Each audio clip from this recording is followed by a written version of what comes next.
Fala, turminha! Show de bola com vocês, tudo beleza? Tudo na paz? Tá ok? Então, hoje eu vou iniciar uma série, na verdade um projeto chamado Podcast 3 para 1. Imagine três grandes pensadores entrevistando os autores de grandes livros. É essa a ideia que eu vou trazer para vocês, tá bom? Tenho certeza que isso irá ajudar você a compreender melhor os livros e dessa forma também eu vou contribuir para o meu próprio desenvolvimento e entendimento sobre esses livros, tá certo? Então a ideia é criar um podcast onde esses três pensadores, Aristóteles, Steve Jobs e Sherlock Holmes, vão entrevistar o autor dos livros, tá? Por isso 3 para 1, podcast 3 para 1. E nesse primeiro episódio nós iremos estudar o livro Essencialismo, a disciplinada busca por menos. Então esses três grandes cérebros, esses três grandes gênios irão bombardear o cérebro do Greg McQueen, o autor do livro Essencialismo. Vem comigo, fica até o final que eu tenho certeza que você irá se surpreender do conteúdo que esse podcast vai trazer para você, tá certo? Vamos lá então? Vem comigo. Então, Steve Jobs, Aristóteles e Sherlock Holmes vão entrevistar Greg McQueen. Neste episódio especial, Aristóteles, Steve Jobs e Sherlock Holmes se unem para entrevistar Greg McQueen, autor do best-seller Essencialismo, a disciplinada busca por menos. Eles exploram conceitos centrais do livro, discutem como aplicar os seus ensinamentos no dia a dia, enfrentar os principais desafios e recebem dicas práticas. Além disso, Greg compartilha novas ideias e insights que surgiram após a publicação do livro. Ele conseguiu ter novas ideias e vai compartilhar conosco aqui. Então a primeira pergunta é feita pelo Steve Jobs. Bem-vindos, ouvintes! Hoje temos um convidado extraordinário, Greg McQueen, cujo trabalho tem sido fundamental na minha própria abordagem à inovação e liderança. Greg, poderia começar nos contando sobre a essência do essencialismo? Greg McQueen. Claro, Steve. Obrigado pela introdução. O essencialismo é sobre fazer menos, porém melhor. Trata-se de identificar o que é absolutamente essencial e eliminar tudo o que não é, permitindo-nos focar no que realmente importa. Em um mundo onde tudo grita por nossa atenção, é uma habilidade vital discernir onde devemos investir nossa limitada energia e recursos. Aristóteles pergunta: isso ressoa muito comigo, especialmente no contexto da filosofia. Greg, você poderia compartilhar como as pessoas podem começar a aplicar o essencialismo em suas vidas diárias? Greg McQueen. Uma maneira de começar é praticando o que eu chamo de pausa clara. Antes de assumir um novo compromisso, faça uma pausa e pergunte-se: isso é absolutamente essencial? Se a resposta for não, então tenha coragem de dizer não. Outra prática é a revisão semanal, onde você avalia suas atividades e compromissos para garantir que sejam alinhados com seus objetivos mais importantes. Sherlock Holmes. Interessante, Greg. A aplicação do essencialismo requer uma mente aguçada e uma disposição para desafiar o status quo. Quais são os maiores desafios que as pessoas enfrentam ao tentar viver de acordo com esses princípios? Greg McQueen. Um dos maiores desafios é a pressão social para fazer mais, estar em todos os lugares e participar de tudo. Isso pode levar ao medo de perder oportunidades, mas é crucial lembrar que, ao dizer sim para algo não essencial, estamos indiretamente dizendo não para algo que pode ser essencial. Outro desafio é o hábito arraigado de reagir ao que é urgente, em vez de priorizar o que é verdadeiramente importante. Steve Jobs. Isso é incrivelmente relevante para líderes e empreendedores. E sobre dicas práticas, Greg, você poderia nos dar alguns exemplos específicos de como aplicar o essencialismo no dia a dia? Greg McQueen. Claro, Steve. Uma dica prática é começar cada dia determinando a coisa mais importante que você precisa realizar e dedicar suas primeiras horas de trabalho a isso. Antes de qualquer outra coisa, isso garante que você faça o progresso nas coisas que realmente importam. Outra dica é aprender a delegar efetivamente. Pergunte-se: isso é algo que só eu posso fazer? Se a resposta for não, encontre alguém que possa fazer isso por você, liberando assim seu tempo para focar no que é realmente essencial. Aristóteles, fascinante. Parece que o essencialismo não é apenas uma estratégia, mas uma filosofia de vida. Greg, como você vê o futuro do essencialismo? Greg McQueen: vejo o essencialismo ganhando ainda mais relevância à medida que o mundo se torna mais complexo e as demandas sobre o nosso tempo e atenção aumentam. A capacidade de discernir o que é verdadeiramente essencial se tornará ainda mais crítica. O futuro pertencerá àqueles que podem navegar pela complexidade com clareza e foco, fazendo menos, porém melhor. Aristóteles: essas são perguntas excelentes de nossos ouvintes. Greg, começando com a primeira, como podemos definir o que é realmente essencial em nossas vidas?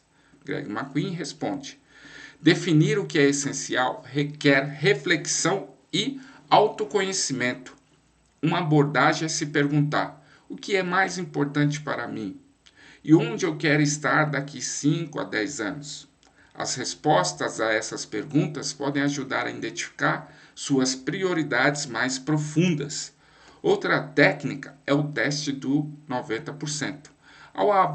Ao avaliar uma oportunidade ou tarefa, pergunte-se: isso está nos 90% superiores em termos de importância? Se não estiver, provavelmente não é essencial. Sherlock Holmes pergunta: e sobre dizer não, especialmente em situações difíceis, como um chefe, por exemplo? Como lidamos com isso sem comprometer nossa posição ou relacionamentos? Greg McQueen responde: dizer não é uma arte. Quando se trata de recusar um pedido do seu chefe, a chave é enfocar no porquê de estar dizendo não. Não é sobre a tarefa em si, mas sobre priorizar o seu tempo e recursos para contribuir da maneira mais significativa. Uma estratégia é apresentar uma alternativa. Por exemplo, você pode dizer: entendo a importância disso, dado que estou trabalhando atualmente, que é... Aí você coloca o nome da tarefa que você está fazendo, né? Talvez possamos sugerir uma alternativa ou pedir alguém com mais disponibilidade. Isso garantirá que o trabalho essencial que eu estou fazendo não seja comprometido. Isso mostra que você está comprometido e oferece soluções em vez de simplesmente dizer não. Sherlock Holmes pergunta novamente: e quanto à frustração que outros podem sentir quando dizemos não? Como podemos minimizar isso, Greg? Greg McQueen responde: a comunicação é fundamental. Ao dizer não, é importante expressar apreciação pela oferta ou pelo pedido e explicar sua razão de uma maneira que mostre que você está fazendo uma escolha consciente sobre como alocar o seu tempo e energia. Isso não elimina completamente a possibilidade de frustração, mas ao comunicar suas razões de forma clara e respeitosa, você pode manter a relação positiva.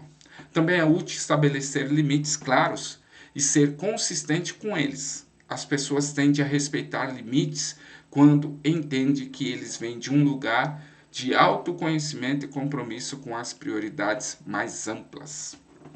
Aristóteles pergunta: Greg, imagine que eu tenho uma arma com poucas balas e essas balas devem atingir apenas coisas do essencialismo, as mais importantes.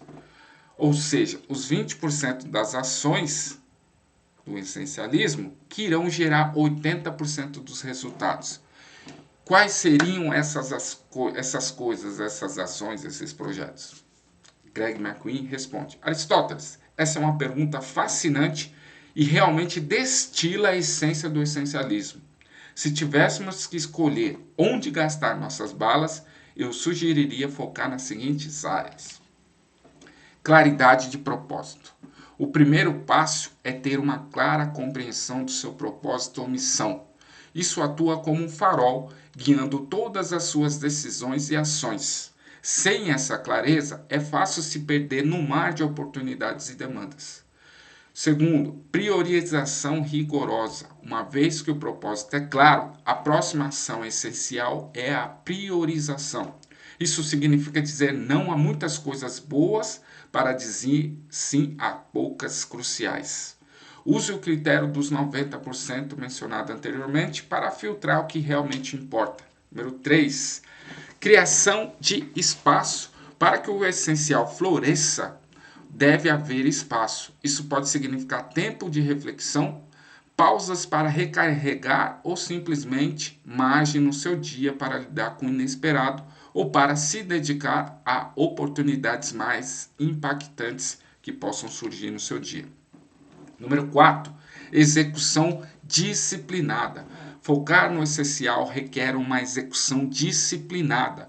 Isso significa criar rotinas e sistemas que garantam que você esteja consistentemente trabalhando nas suas prioridades, sem se distrair com o que é urgente, mas não importante. Número 5 e por último, revisão e ajuste. Finalmente, o essencialismo é um processo dinâmico. O que é essencial hoje pode não ser amanhã. Portanto, é crucial revisar regularmente suas prioridades e ajustar o seu foco conforme necessário. Isso garante que você permaneça alinhado com seu propósito e adaptável às mudanças da vida. Aristóteles pergunta: então, em essência, essas balas devem ser direcionadas para criar uma fundação sólida de autoconhecimento, priorização, espaço para o essencial, execução disciplinada e flexibilidade para ajuste. Isso parece ser um uso bastante estratégico dos nossos recursos limitados. Não é isso, Greg? Greg McQueen responde: exatamente, Aristóteles. Ao focar nessas áreas-chave, você pode garantir que está investindo sua energia e recursos nas atividades que oferecem um maior retorno. O essencialismo é, em muitos aspectos, sobre fazer menos, mas melhor, para que possamos alcançar o máximo impacto com o mínimo esforço. Steve Jobs pergunta: isso é muito poderoso. Agora, Greg, você mencionou ter novas ideias e insights desde a publicação do seu livro. Poderia compartilhar conosco? Greg McQueen responde: com prazer, Steve. Uma área que tem explorado mais é a importância do descanso e do espaço para criatividade e produtividade. O essencialismo não é apenas sobre trabalho, mas também sobre encontrar espaço para reflexão, o que, por sua vez, alimenta a inovação e a clareza. Outro insight é a aplicação do essencialismo em equipes e organizações, não apenas em nível individual. Estou explorando como líderes podem cultivar uma cultura de essencialismo, onde toda a equipe está alinhada e focada no que realmente importa. Steve Jobs pergunta: Greg, para que possamos contribuir ainda mais com nossos ouvintes, por favor, crie uma rotina semanal baseada no essencialismo. Ou seja, o que fazer na segunda, na terça, na quarta até o domingo. O que devo fazer semanalmente para me tornar um essencialista? Greg McQueen responde: Steve, é um desafio intrigante, mas eu acredito que uma rotina semanal bem estruturada pode realmente ajudar nossos ouvintes a incorporar o essencialismo em suas vidas. Vamos lá. Segunda-feira, estabeleça suas prioridades. Reflexão matinal. Comece o dia com 10 minutos de reflexão. Pergunte a si mesmo: qual é a coisa mais essencial que preciso realizar esta semana? Planejamento. Reserve um tempo para revisar suas metas e tarefas para a semana. Identifique as 3 principais prioridades que se alinham com o seu propósito maior, o seu objetivo. Terça-feira, elimine o não essencial. Auditoria de tarefas. Analise suas atividades e compromissos. Pergunte-se: isso me aproxima dos meus objetivos principais? Do meu propósito maior? Dizer não. Pratique dizer não em pelo menos uma demanda que não esteja alinhado com suas prioridades essenciais. Quarta-feira, crie espaço para o essencial. Desconexão digital. Dedique uma hora para se desconectar de dispositivos eletrônicos, criando espaço para focar sem distrações. Tempo de qualidade. Engaje em uma atividade que recarregue suas energias ou que seja profundamente satisfatória e alinhada com seus valores essenciais. Quinta-feira, simplifique. Desapego. Identifique itens físicos ou digitais que não são mais necessários e desfaça-se deles. Simplificação de processos. Escolha uma área da sua vida ou trabalho para simplificar. Pode ser a organização da sua mesa, sua rotina de e-mails e etc. Sexta-feira é o dia do foco e execução. Trabalho profundo. Bloqueie um período para trabalho profundo nas suas prioridades essenciais. Evite multitarefas. Revisão. No final do dia, faça uma rápida revisão para avaliar o progresso em direção às suas metas e propósitos essenciais da semana. Sábado, reflexão e ajustes. Reflexão semanal. Reserve um momento para refletir sobre o que funcionou bem e o que não funcionou e o porquê. Ajustes. Com base na sua reflexão, ajuste seus planos e prioridades para a próxima semana. E o domingo, recarregue e inspire-se. Tempo livre. Dedique o dia ao descanso, lazer e atividades que o recarreguem física, mental e espiritualmente. Inspiração. Leia, ouça ou assista algo que inspire e o prepare para a semana que vem. Steve Jobs pergunta: Greg, e finaliza aqui. Greg, foi um prazer tê-lo conosco hoje. Seu trabalho no essencialismo oferece uma bússola para todos navegarmos pelas demandas da vida moderna com mais propósito e significado. Obrigado por compartilhar seus insights conosco. Até a próxima, meu amigo. Greg McQueen responde: o prazer foi todo meu. Obrigado por terem me convidado. E aqui encerra-se mais um episódio do podcast 3 para 1. Não perca os próximos capítulos, os próximos episódios. Eu já vou dar aqui uma palhinha, já vou dar aqui um spoiler. O próximo episódio será sobre o segundo cérebro do Tiago Forte. Então não perca. Imagine esses 3 cérebros pressionando e extraindo o máximo da essência do segundo cérebro. Você sabe o que é o segundo cérebro? Você sabe como usar o segundo cérebro? Então não perca o próximo episódio, os próximos capítulos. E se você quer ter mais conteúdos como esse aqui, com ideias criativas e inovadoras, não deixe de me seguir também lá no Instagram, que é @oi.ivancarlos. E também não deixe de me seguir aqui no YouTube, assina o sininho, dá uma curtida aí para que a gente possa continuar esse trabalho fantástico, para que você possa também aprender mais e aplicar isso no seu dia a dia. E até a próxima. Junto!